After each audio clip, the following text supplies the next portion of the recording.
Okay, so for the purposes of this debate, we're going to assume a couple of things. Firstly, that the human aging process is expensive, to the point where a lot of people in the world will not be able to afford it. So for instance, like a heart surgery without your insurance, which means everybody can't afford it, but it's a human aging process, so some people can afford it with the means of money. The other thing that we're going to assume is that this procedure is going to be available at select outlets, like all major hospitals in the world, which means that if you have the money, it's most likely that you are going to be able to afford a such measure. Understanding these assumptions and the additional assumptions put forward in the information slide, we don't think that such a human aging process, or stopping the human aging process would be beneficial for humanity, but rather a curse. I am going to speak about fairly basic things that you all can assume, ideas of overpopulation, food shortage, generational immobility. Is that a clarification? Yes, sir. Yes. We just want to know what it means to, when you say, sorry, in the motion, yeah, what it means for something to be a curse. Okay, so it means that it is not going to be beneficial for humanity as a whole. It has net loss as opposed to benefits. I'm going to talk about generational immobility and about our wives. Yeah. So the first idea of overpopulation. Now the basic assumption is that the lifespan or the average life expectancy of individuals as a result of this policy is going to increase. Now what that means is there will be more people that exist in the world as a result of this policy. Now a fundamental reason why people do not have the number of children that they want to have in their, have the amount of children that they do under the current status quo is because sometimes they may not have enough time to have more than 2 or 3 children. Sometimes they may not have the energy to grow more and more children. Sometimes they may not have the adequate lifetime wealth to have more and more children. We think that having children is, a lot of times parents want to have children for the joy of raising kids in their lifetime. And we think that as a result, as people tend to live longer, they will have more children in their lifespan. And I feel that this is a fairly clear assumption to make under the current system. Now, why is having more children a particular problem? Is that you're not just having more children, you're having more children that come from a specific social strata, that is the upper class or the richer people. We think this poses a particular problem to the resources, the finite resources that we have in our world.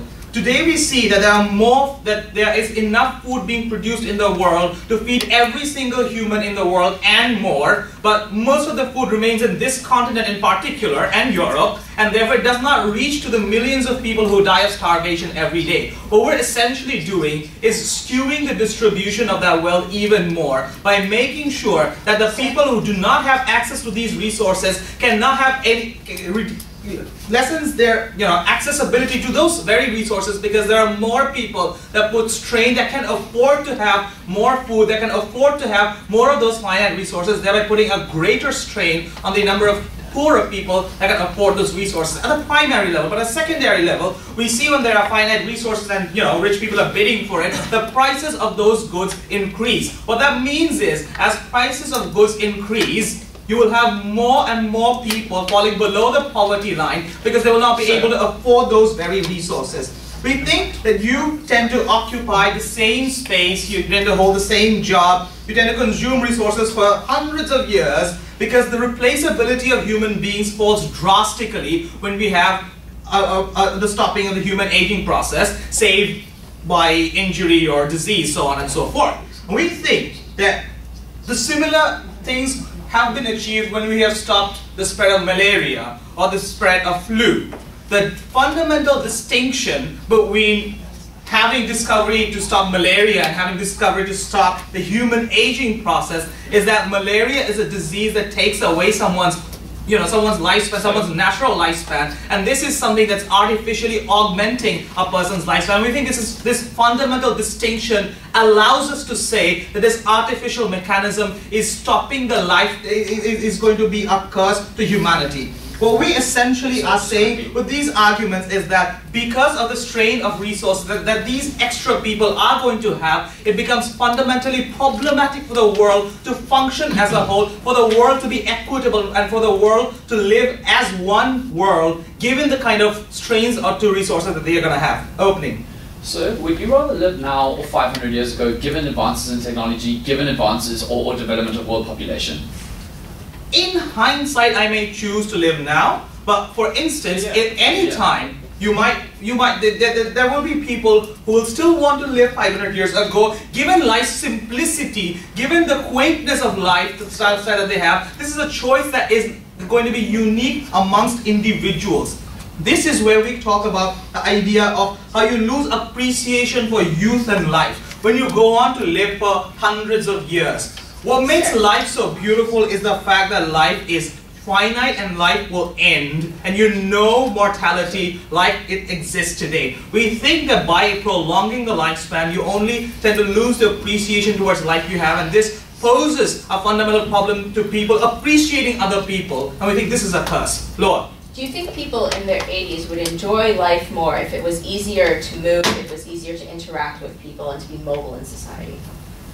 They would be better off if those people that tend to live longer and better. But the problem that exists is that diseases are still prevalent. You might not have bone disease that makes you weaker, but you may have other diseases that will cripple you. You may have other diseases that will cripple you. So that kind of problems may still pervade. But more importantly, speaking of old people, the idea of generational immobility is the fact that, you know, when your grandfather was born a racist, because he was born at a different time, he will tend to remain racist for the entirety of his lifespan, even if he's gone through the Second World War, has seen civil rights, so on and so forth. We think this kind of generational immobility locks in when people tend to live longer. So although there are more people, the human race becomes less tolerant and less accepting. And as a Muslim, I am extremely scared of the prospects of a world where the world remains Islamophobic for such a long period of time, and where our wives keep having menstruation for every single year of our lives. We think all of that is particularly harmful for the human race. It's a curse. We should win.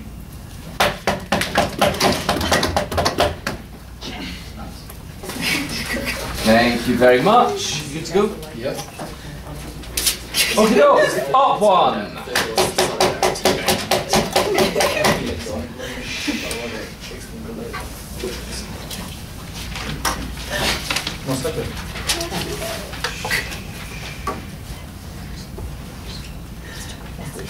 Mr. Speaker, I don't find the Malthusian analysis given by the opening government particularly compelling. Mostly because it's been made before, right? And we haven't seen the kinds of doom and gloom prophecies emerge as a result of the exact same analysis that the opening government has given us.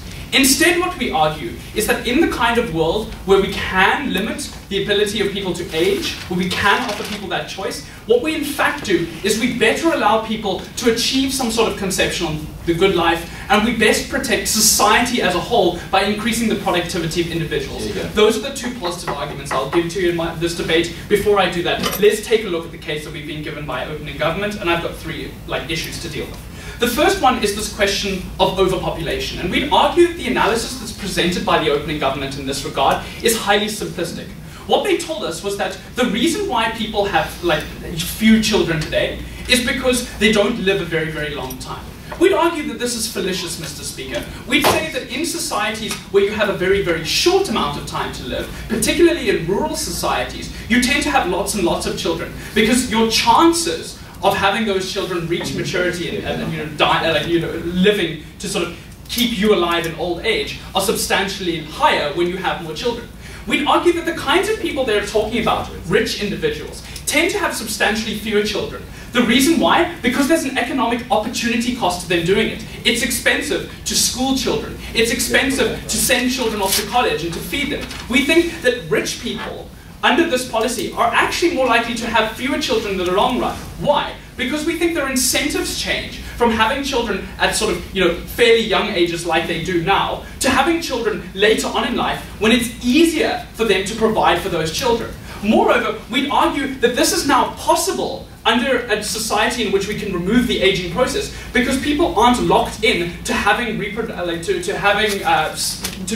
reproduce themselves in a short time span based on the biological imperative, because people recognize the fact that they can live for substantially longer. They needn't be pushed into having children at substantially lower ages. So we don't think it's true that we're likely to see the kinds of overpopulation of the earth, right? And more than that, we think that all the harms they bring us about like not having enough food and not having enough space are all contingent upon this fact. We'd argue that, first of all, if we're living in the kind of society that can achieve the discovery of anti-aging processes, then we think that this is the kind of society that would be able to have technological advances that are caused by the fact that we need greater technology to feed more people, right? That's exactly what we saw caused the failure of Malthusian arguments. But more than that, we just don't see why it's clear that people are going to be having more children just because they're living longer. In fact, we think people are likely to have fewer children, as societies tend to do when they become richer, given that the standard of living increases, but I'll tell you about that in a second. The second argument we were given was some argument about youth and life and how we sort of disrespect life, disrespect youth based on the fact that we live for longer. We'd argue that that's completely wrong, right? We think, in fact, we give more respect and more appreciation to the ability to live life as a youngster. We often hear older members of a society telling us that youth is wasted on the young. Here, we don't have that instance because youth is for the old, right? People are able to lead meaningful lives because they don't suffer from the kinds of fragilities that old age brings with them. So we think that that's a benefit that we get. But more than that, we just don't buy this analysis about generational immobility because we don't think that you need new children coming into society, but instead you need new ideas pervading in society. And if so few people, as it tends to suggest that opening government is talking about in this debate, because of the expense of the policy, can actually access this, then we don't see why there are going to be so many more older people within society. But lastly, on this issue of inequality, right, and the access of individuals, we in fact argue that it's more likely that poor, and I'll take it in a second, so poorer individuals can access these kinds of technologies in the long run, simply because of economies of scale. Heart transplants are cheaper today than they ever have been, and continue to get cheaper every day. The reason why? Because the more we do something, the cheaper it becomes to keep doing that. We think that this will operate under the same principle, and I'll tell you why we think it's particularly valuable that this happens with my positive matter before then closing. But as far as the distribution of the resources that exist in the human world goes, the propensity of some elites to gather and gather and gather through their entire lives gives us no recourse, no mechanism to correct for social injustices that persist over time and are only stopped when those individuals cease to accumulate. You're making a fallacy which suggests that only money, that we can only achieve accumulation of capital at the expense of other people. That's false, right? There is more capital in the world today than there was earlier, in previous years, because we think that capital can beget capital. So we don't think it's true necessarily that we're just taking all this money away from poorer people. In fact, we think that because these people, and this leads me nicely into my positive matter, because these kinds of people are able to engage in a process where they aren't aging particularly heavily, we think that they're more likely to be productive members of society for longer. We think that the reason why you retire is not simply because you become tired of work. We think that that's nonsense, right? We think many people enjoy and derive value from work. We think the reason why you retire is because you become unable to perform the kinds of tasks that are required in your vocation. We think that part of this reason is because the aging process harms your mental and physical faculties. That's not true of the world that we're talking about within today's debate. We think, therefore, that people being able to engage in this kind of society as young people for longer periods of time necessarily means that we improve the ability of society to be productive, and we think that that's valuable. But more than that, in terms of the actual humanity aspect of the debate, we think that there's a central important argument to be made here, one about self-actualization. Because we think that two things are necessary for self-actualization. Number one, you need to have a good to aspire to. And number two, which is most important, you need to have the ability to pursue that good.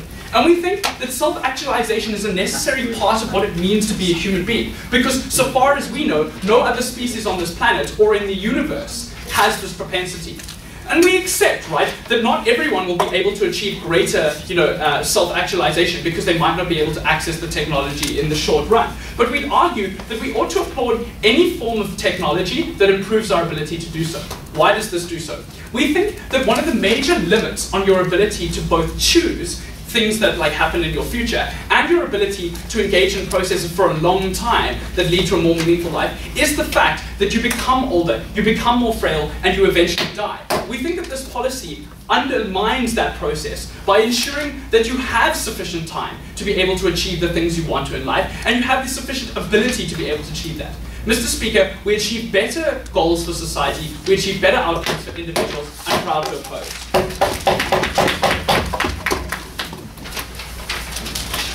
Thank you very much.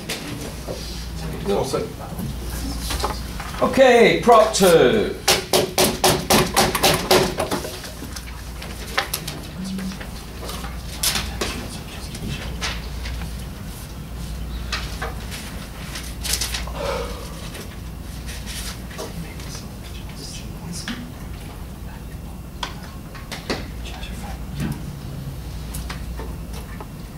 Alright, let's revisit the whole concept of the population cycle here, which you call Malthusian arguments, which is right, but just the concept that there are finite resources in the world, and people consume these finite resources during the courses of their lives, and the more you consume, the less somebody else will consume. Basically a zero-sum game.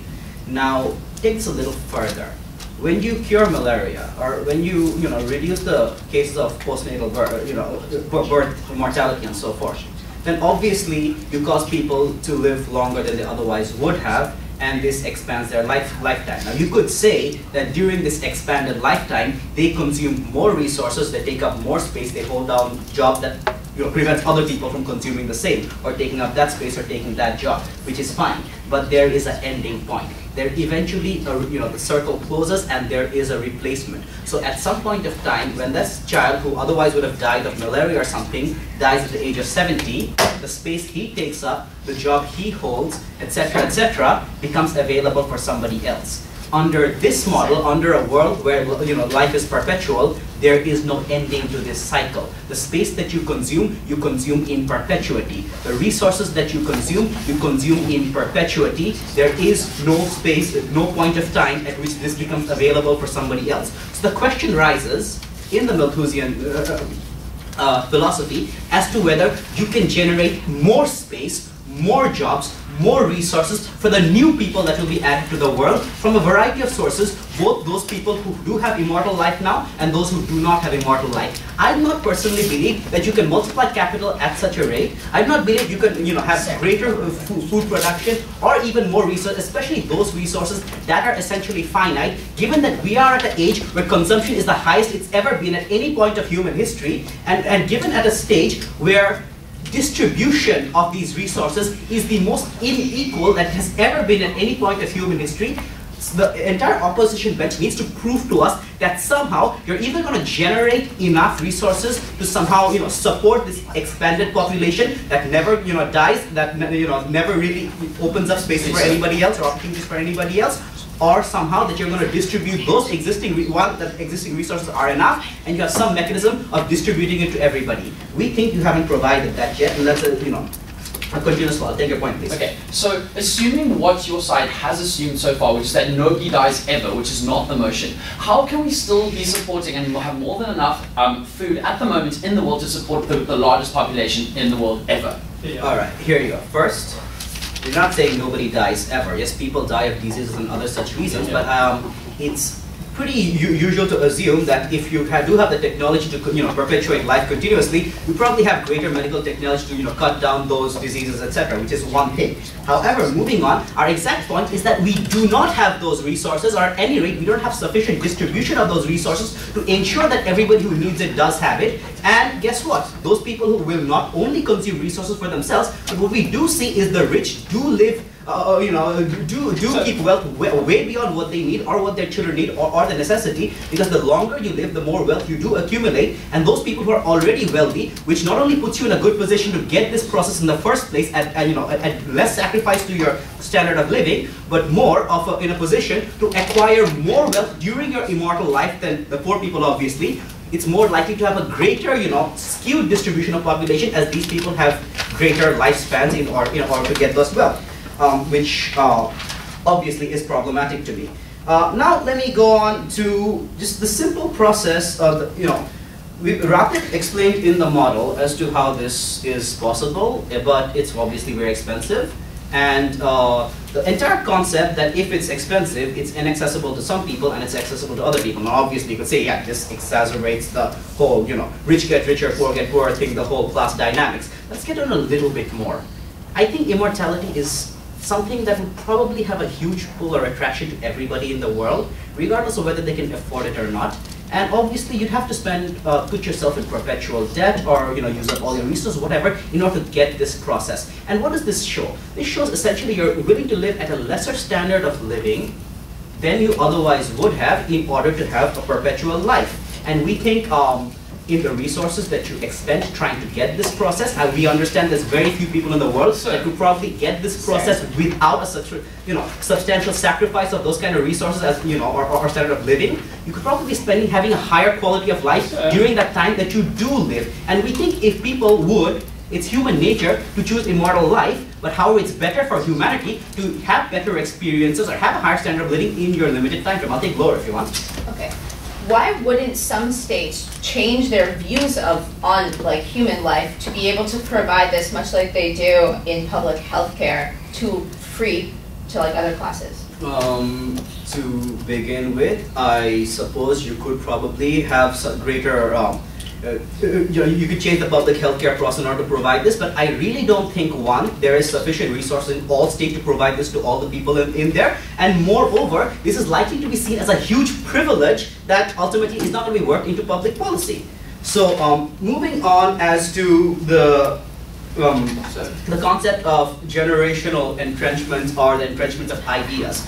Because very often, one of the best ways in which new ideas or progressive ideas or more tolerant, mindsets are adopted, especially because there is a cyclical change. People tend to cling onto their ideas, as something Radhib said. But however, what's important here is that their children don't normally cling, are much less likely to cling on to those ideas that their parents had. So, for example, if you have somebody living in perpetuity, the ideas or the hatreds or the intolerances that were prevalent during his time is likely to continue, and it's less likely to be replaced as a social concept or a socially prevalent notion if they live forever. It is when they die and new generations take over, societal notions change as a whole because the new generation it has a different set of more tolerant ideas, and this is not occurring because you've broken the replacement cycle. When you want to go a little bit further back about whether you have more children or not, it is probably true to a certain extent that a higher standard of living does ensure you have more children, but that stops at a point.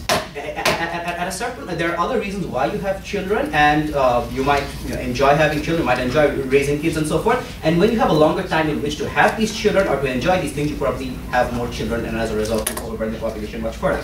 Thank you very much. Thank you very much. Guys, obviously it's very important in debating that you talk to your partners. I wouldn't want to discourage that, but if we could keep that as quiet and limited as you can, that would be lovely. No bother at all. You good to go? Okie doke. Up to.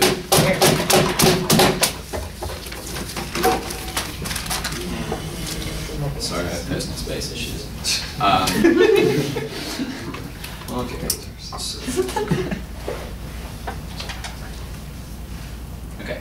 So far in this debate, in terms of the clash that we've had from government and opposition, it's come down to three main points. The first one which we heard, which was offered by government, was the overpopulation point. We have a number of issues about that, which I'll deal with first. Then I'll deal with their new idea of immortality and how we shouldn't allow people to have a lesser standard. And on the third level, we're going to be talking about the actual self-actualization process, which Tristan brought forward as the most powerful point that we as opposition advocate in this debate. And I'm going to deal with that sort of framework change from a self-actualization individual perspective.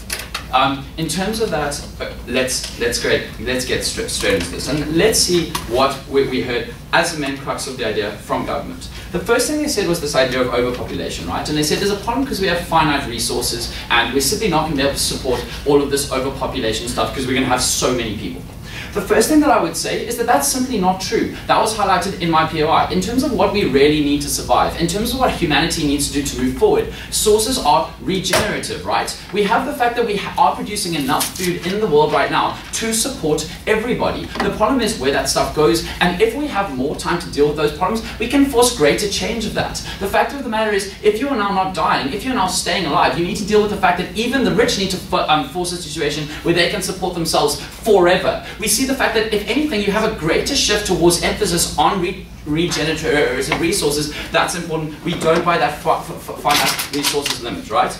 Okay, second level. Then they say basically everybody's still going to be alive, and that like we have a shift away from the youth. The first thing that we would say is, if your sort of fight over resources, apparently finite resources, is so bad, that's not a problem for us, because people can still die. We have war, we have disease. If there's a fight about finite resources, which we don't buy, then people are simply just going to fight over them. We think that people can still die. That's not an issue, right? Okay. Third level, what we would say is that old people we find are a burden on society. If you are worried about capital, and if you are worried about all of these issues which you said we should care about like how you can't continue to contribute as much as you need to if you're living forever, we would just find that you can tax the young more. You can tax people who aren't a burden on society and are still offering you stuff, right? Cool. Then the last thing that we heard from Deputy PM was that society needs to have new generations of people to have change. Because we need old bad ideas to die with old people. What we would say is no. The first thing that happens is the way you get societal change on a primary level is through conflict. We don't think you lose the conflict when people don't die. When the issues still survive, when the ideas still survive, and you have a dialectic fight over that, then you still have that sort of distillation and conflict of ideas, and you still get development. But more than that, if we were to assume that ideas just die, then we also have to assume that good ideas could die with good people dying, right? So we would rather just like accept the fact that we keep everybody alive, because then Einstein would still be alive, and we could still have some really cool developments in science. Sorted. Overpopulation falls to us. Cool. Then we have this idea of immortality that came up from Deputy Prime Minister. And what he said was that we shouldn't allow people to expend vast resources on this technology because that lowers their standard of living. What we would say is that we allow people to do this all the time, because in most scenarios we simply say, you can choose what is best for you. The line that, and I'll take you in a second, sir, the line that opposition advocates is that when we talk about humanity in the motion, we're talking about your individual humanity. You get to choose how best to self-actualize, because you're in the best position, you suffer all the consequences, and you have the most information about what's best going to benefit you. We allow gambling all the time in society. We allow the lottery. These situations where people expend money with a very small chance of actually getting positive returns. You guys need to show us why we should also ban those if we're going to accept that argument. Go so for we're it. not talking about banning or allowing. We're talking about whether this entire social construct is going to be beneficial for humanity as a whole. Okay, fair enough. Then you have to show us why gambling should be got rid of, because it's a curse on humanity. That doesn't change your burden. Sorted. I've already shown you why you haven't done that. Okay, cool. So then now let's look at this sort of self-actualization framework change, which is where most of the most important clash in this debate has so far lain and is ultimately going to lie, right? And what we first heard from Tristan is that you always should support a scenario in which people can make the sort of life that they want to live. People can have their own concept of the good, and as long as it doesn't clash with somebody else, and they have a mechanism to achieve that good, and we can supply it to them, we should do that. Government is in a position, and government is afforded a position in society to say, this is the best chance that you have of achieving your life, and we will try to delegate that as best as possible, right? What we would simply say, and this is something that government has not been able to dispel, is that if you have more time to create the life that you want to live, then you have a better chance of self-actualization. That is always a good thing. Government hasn't dealt with the fact that a poor person living somewhere trying to build up the resources to get an education, to supply for their family, all these sorts of things that we think could be really important to a person, that is finite unless you supply this sort of technology. Tristan has talked about the scaling down of resources. That's also true for rich people who want to create their own sort of life. We advocate you creating the life that you want to live. But now let's talk about what I'm going to talk about. And have I taken the wrong page? No, I haven't. It's over here. Awesome. Okay, cool. So now let's talk about what okay, first, go for it. Okay, if you have 2 weeks to complete an essay, or if you have 2 years to complete an essay, do you think that that will change the likelihood of you completing that essay in a short amount of time? No. Firstly, I would say is, if you really care about completing that essay, then you want as much time as possible to make it as good as possible, right? If you want your essay to be of a higher standard, then sure, take the 2 years. If you don't really care about it that much, take the 2 weeks. Point is, we're giving you the choice to do that. We're not giving you a deadline. Sorted. Cool. So now let's talk about my idea, right, which is a sort of framework thing. And what we would say is that a lot of the analysis from government was simply that the rich suck. The rich are just going to steal from the poor people, and that's awful. What we would say is that part of the reason is because the rich are trying to operate within a framework where time is finite, when they're trying to accrue as much wealth as possible, because that's the ultimate importance when you're going to die soon. That's because the greatest fear that people have is death, the inevitability of death, and that you're eventually going to die, and that's a problem. And that affects the way that you live and the way that you approach your life decisions, like stealing from the poor, in the case of Nike, in the whole world. Okay, so, sorry for my bias. Okay, so what we would say is that reversing the aging process means that your chances of natural death don't exist anymore. You don't have to deal with that sort of thing, and that causes you to have the choice in how to frame your life. The framework of your life in terms of self-actualization is down to you, and in the case of the rich, they can actually say, well, now that we're not going to die anymore, we have a really long time and we can be moral and look after the poor and still get the life that we want. And even not in those situations, because you have the choice of framework, you can prioritize other things. That's good. That's an extension of our language which simply says it is your humanity. You get to choose your humanity. You get to choose your meaningful life. Ladies and gentlemen, closing government has a lot of work to do to show us why this is not the case. I beg to oppose. Thank you very much. Okay, prop 3.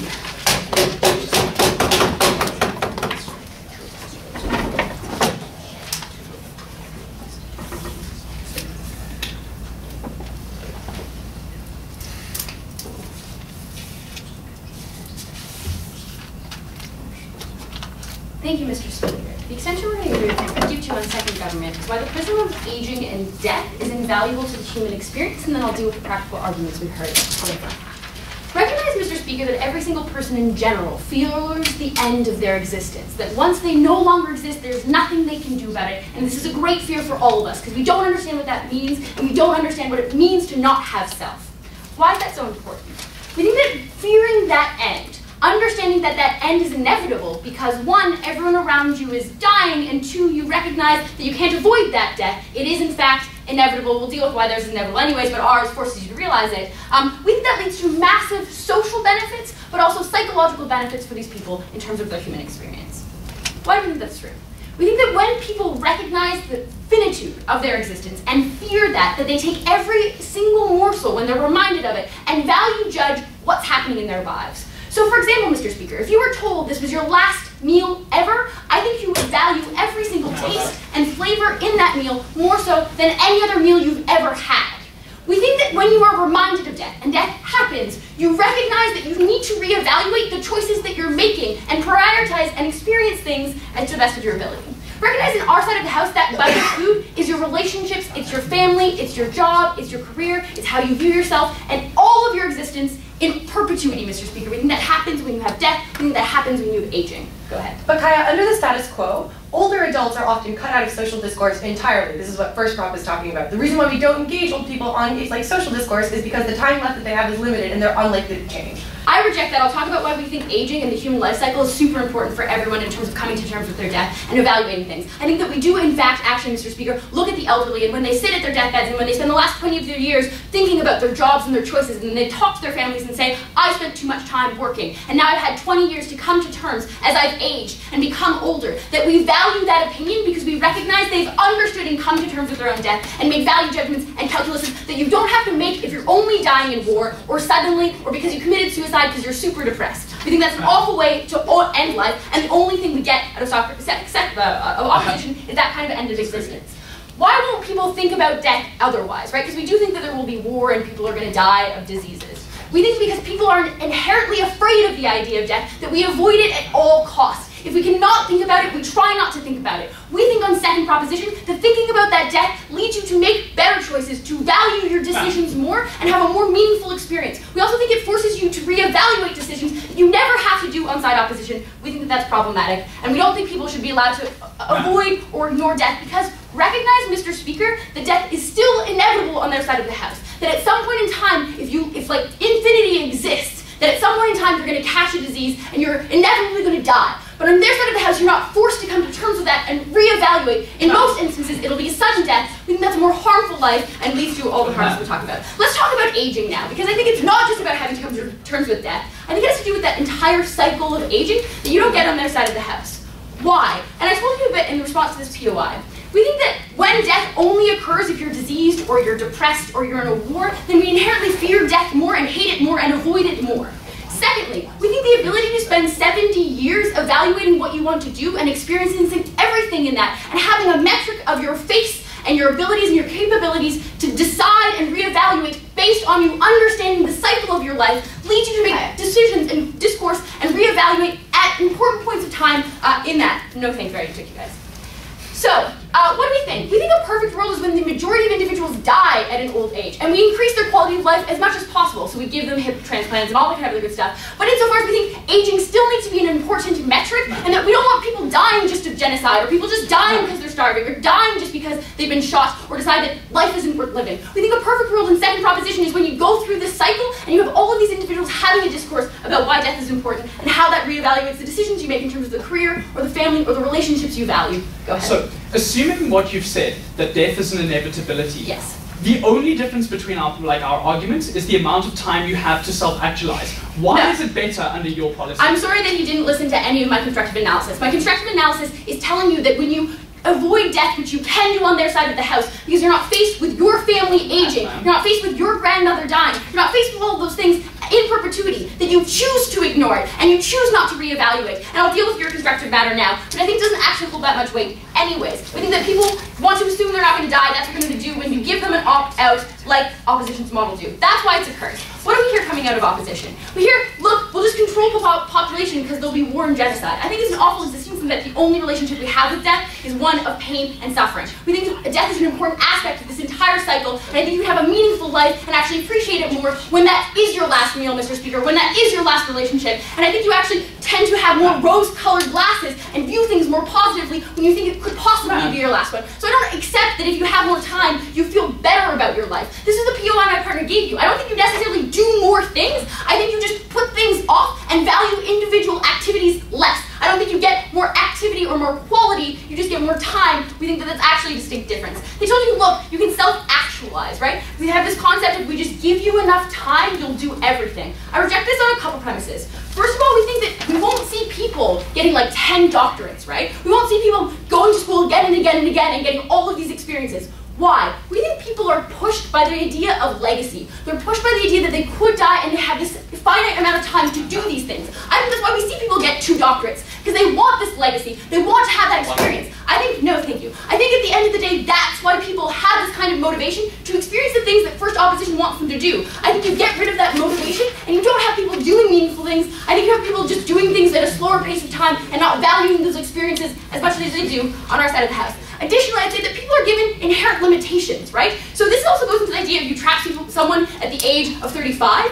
We think there's inherent limitations to when you were born. So what does this have to do? It has to do with technology and advancements. We think it stagnates. Why? Recognize that your brain forms and all of your pathways form by about the age of 24. So while you can change your kinds of ideas and maybe have different policies, where you grew up, Mr. Speaker, the environment in which you existed forms the framework of how you view the world. And we know neurologically, and we know that in a lot of instances, those first 24 years are super important in how you interact with the rest of society. That's why we think we are going to see stagnation, but that's also why I think people won't be able to do infinite amounts of things, because they've been given a particular framework within those first 35 years that actually is very, very difficult for them to change. What have we told you in second proposition? We've told you that we need this kind of motivation. We've told you that death allows you to value things in your life more, so you have higher quality of your life. We've told you aging is a metric to view when and come to terms with that over 70 years. And we've told you that none of the benefits they told you in opposition exist. For these reasons, we're proud to each other. Thank you very much. Okay, up 3.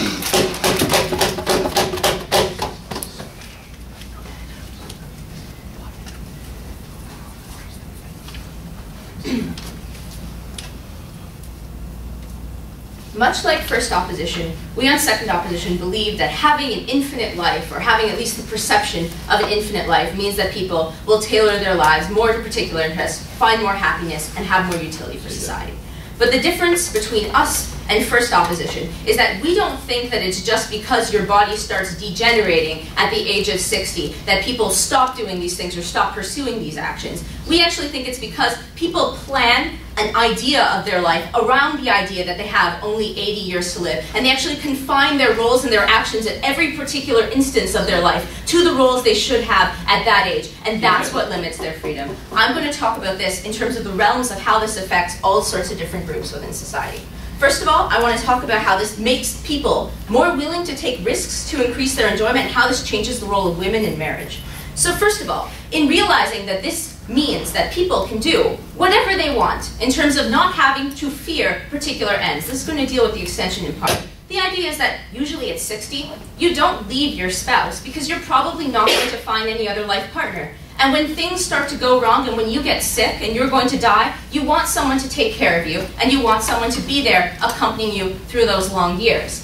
What we believe is now changing that narrative and not having this definite end. It does mean that people are probably more likely to find relationships at other points that make them happier in those instances. Because after 40 years of marriage, you may not have that much more in common anymore. Or maybe there are other experiences that you're missing out on simply because the fear of death is confining you to a particular social role. In that same way, many women in society are confined to the idea of just being childbearers because for a few period of years they have to decide between a career or raising children. In that same way, it liberates people from those roles. They're designed for that particular age because now women can have children and then they can have 40 years of a stellar career in which they become a CEO and aren't hampered by the particular social roles confined to their age. Secondly, it does mean that people are more likely to diversify jobs in a way that does actually help utility.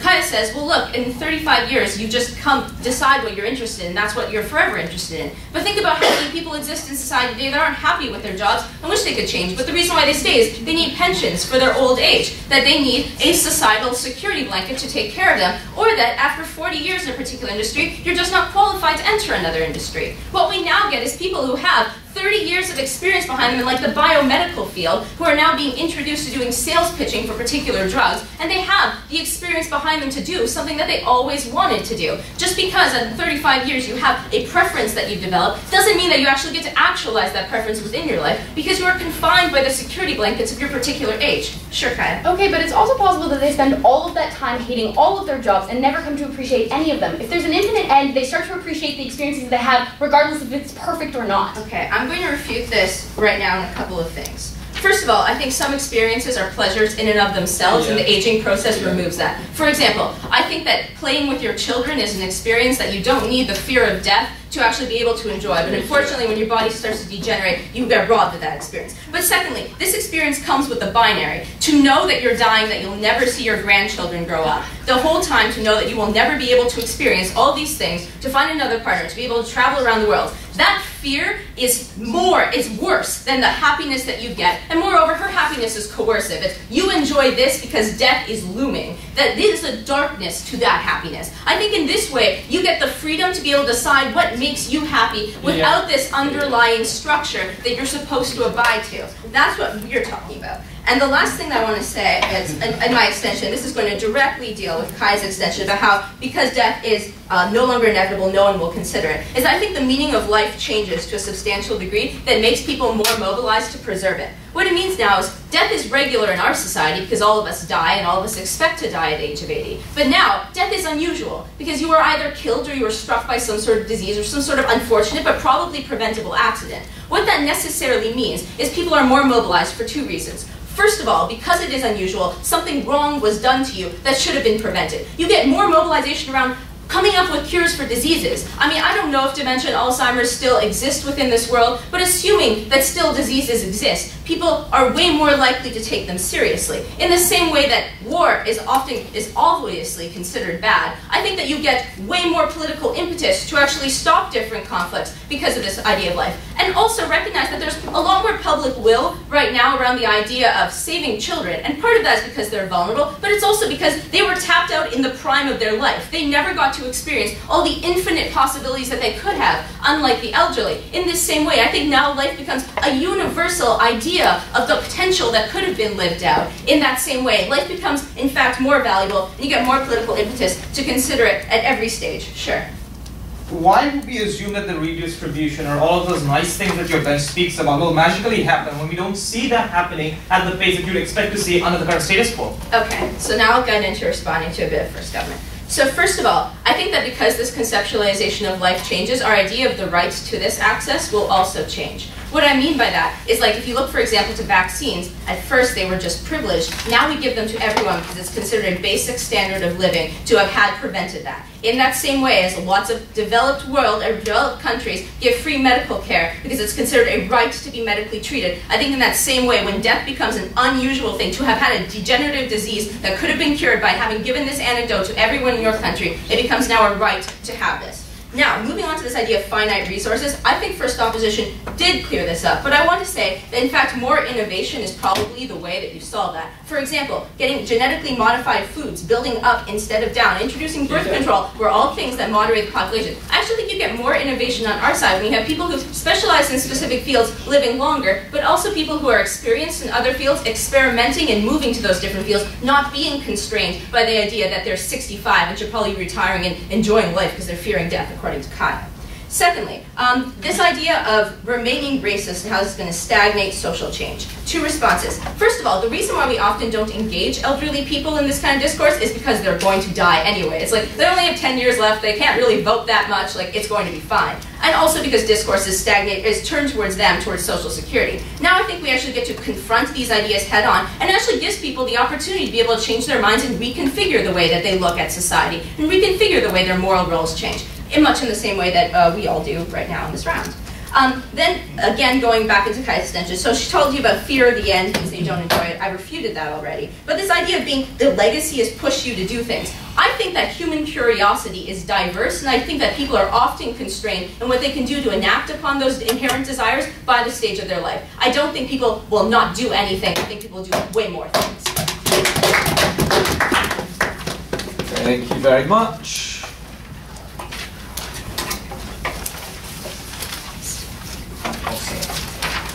Okay, Prop 4.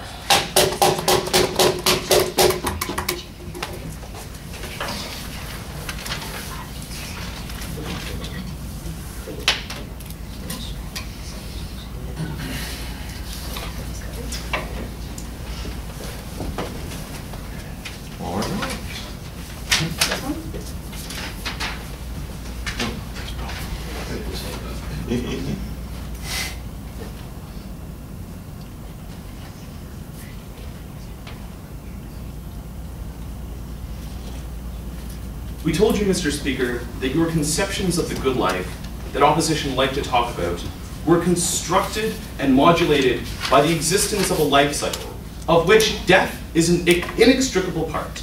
Kai and I told you, uniquely among all the teams in this round, and I'm very sure on that point in this round, that having that, Mr. Speaker, is something that is so integral to humanity that losing it would indeed be a curse. I want to talk about creating social good. Some of the arguments that were brought up on front half as well as back half. I want to talk about whether it's good to think about death, the ways in which we ought to think about death and how those affect our lives. But finally, and most importantly, how do humans create valuable lives? But first I want to deal with a lot of the harms that opposition brought, because I think that they were tangential and missed the focus of the debate.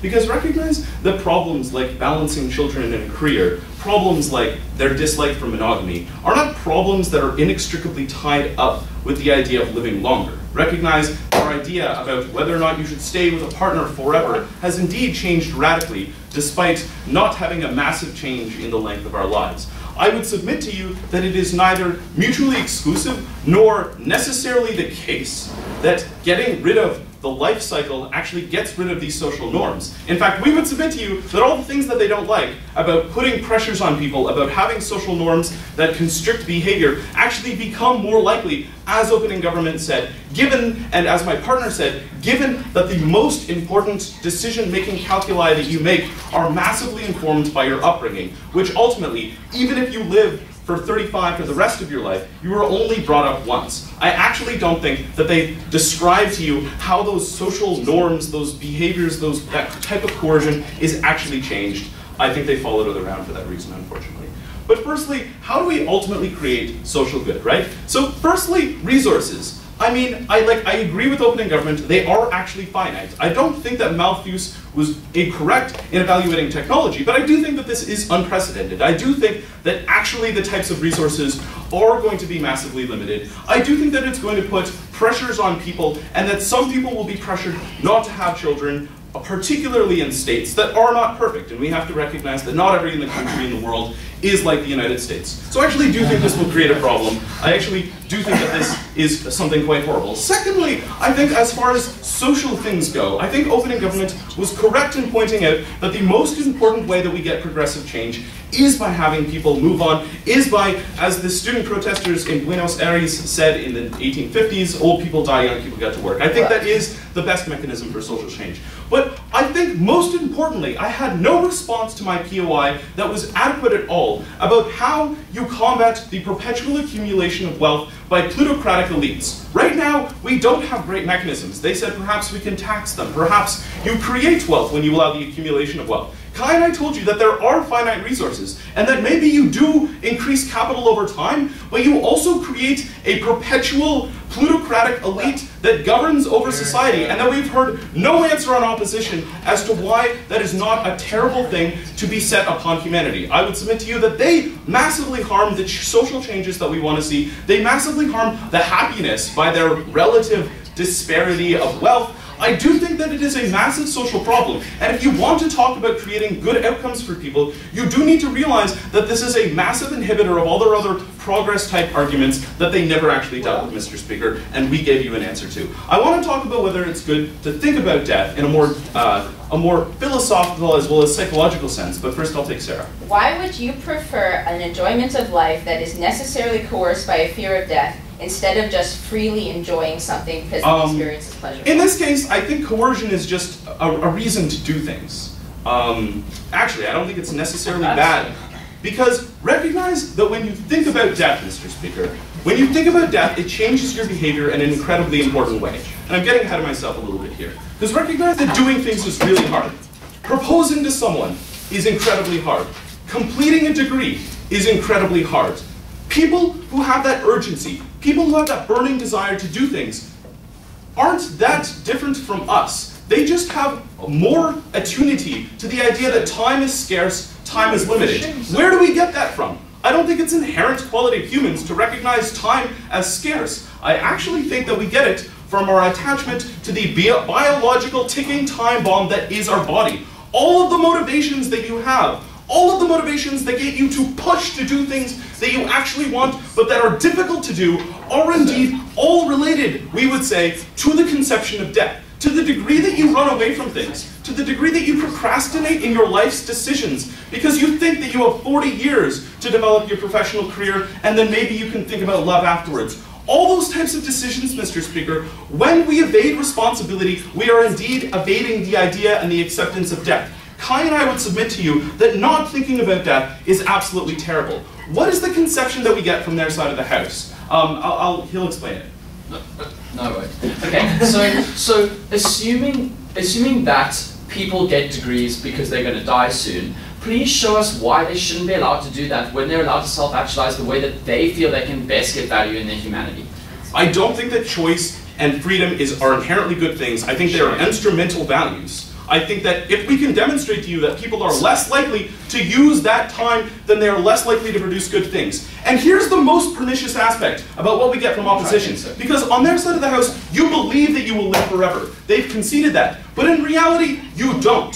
They said that the best mechanism for dealing with overpopulation is that people will eventually kill each other or they'll die from diseases. Recognize that in a world like that, death is not a conception that you get of being surrounded by loved ones. It is always horrible, it is always sudden. And what happens when you put off things? Because you have forever to complete your degree. You have forever to find your love.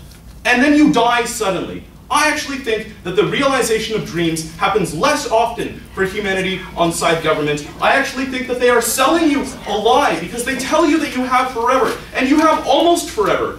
But those are not the same thing, Mr. Speaker, and I think that's incredibly, incredibly profoundly harmful.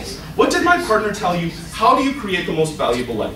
I think that you create the most valuable life by coming into acceptance with the life cycle. I think that we recognize that the elderly have a transformation that a 35-year-old doesn't. They have a perspective on life that a 35-year-old doesn't. The values that they ascertain about what is good and what is bad is informed by death. Having everyone be 35 means we will never get that perspective, means that humanity is totally bereft of having the value of the life cycle informing and modulating our behavior. That is the truest curse I know, Mr. Speaker, and we want to avoid it.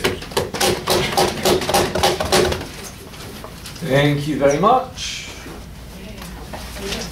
Okay, up for.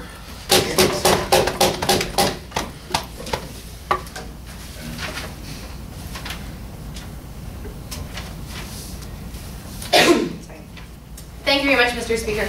Mr. Speaker, I think what we just heard from the government whip is that people aren't going to fear death in a world where they think that they are going to live forever, that their death is always going to take them by surprise, it's always going to be dramatic, it's always going to be horrible. Mr. Speaker, I actually think that that conception of what life and existence looks like is not that radically different from what life looks like under the status quo. I think under the status quo, most people think that they have 80 years to live, and that when you die before 80, something dramatic and awful has happened to you. I actually don't think that there's a really meaningful distinction in the kinds of calculus and the kind of way that people look at the world that government would like to have you believe. So I'm going to ask two questions that I think this round comes down to. Ultimately, I think that the analysis that we just got about how social norms developed largely missed the meat of Sarah's extension. I think that was unfortunate. So this first question I want to get into is, does immortality enrich or cheapen the experience of human life?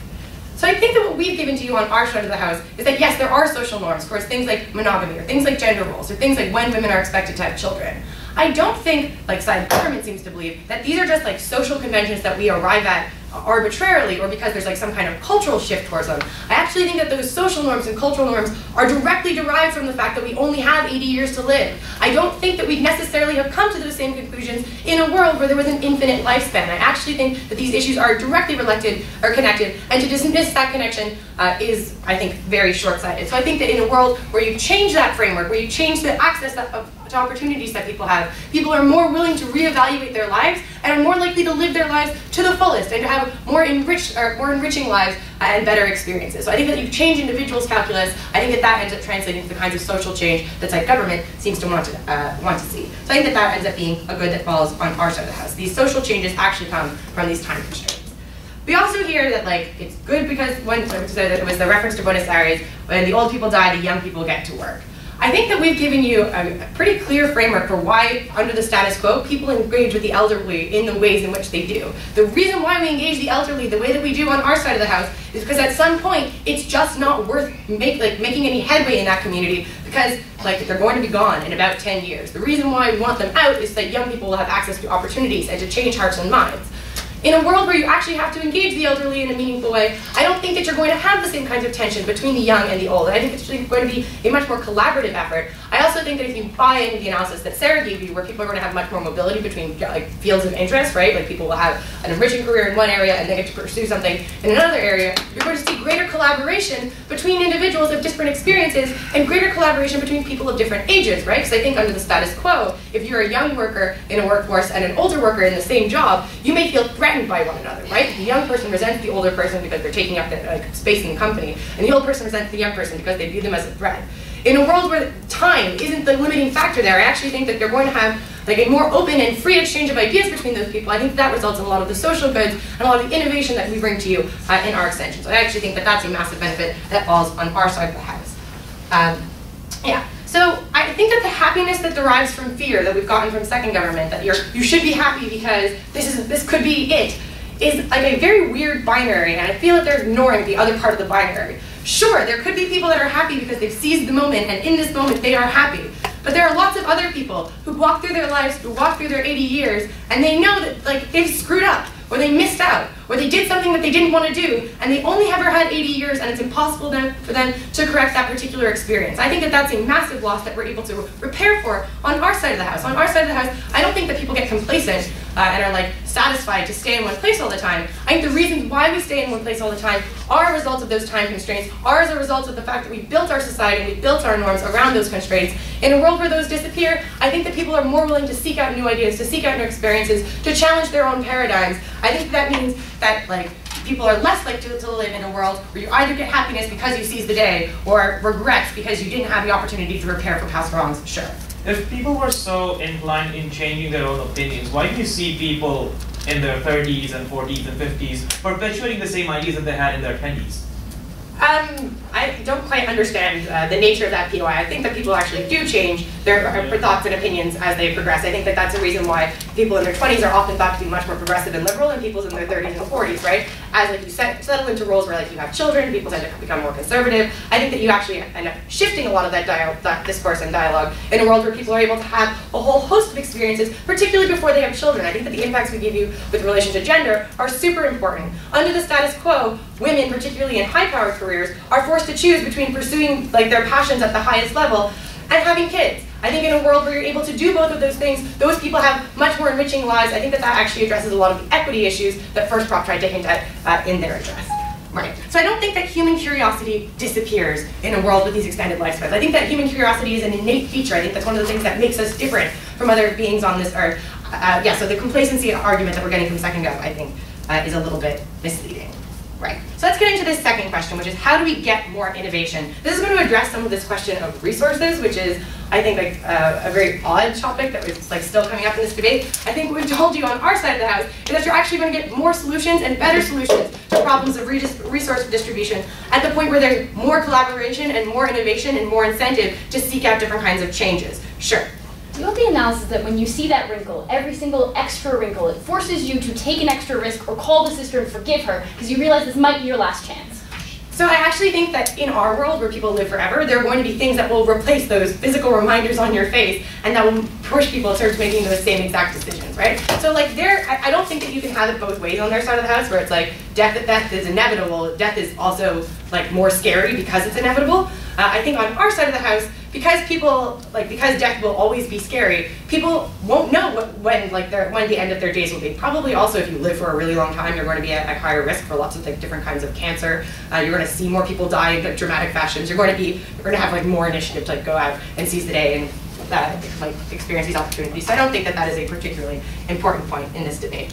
I also think that Sarah brings to you an extension that the evolving dialogue of human rights and what government's responsibilities to individuals are means that people are going to be able to demand different things from their governments. In the same way that now more people demand things like healthcare from their government, as we've seen in like the United States, we're going to have people demanding greater resource redistribution. It's also likely that the point where people are living longer in certain parts of the world where like under the status quo the life expectancy is not particularly impressive, people that live in those areas will demand greater resource redistribution. So I think that those people actually become better able to advocate for themselves, and so perhaps that also addresses this resource redistribution. I think like also you can solve for this with a high redistributive tax, which is not like a particularly sexy argument. I think like it does solve for this particular kind of problem. I think we've given you a lot of very interesting analysis about the nature of human existence and why it's more innovative on our side of the house. We're very proud to have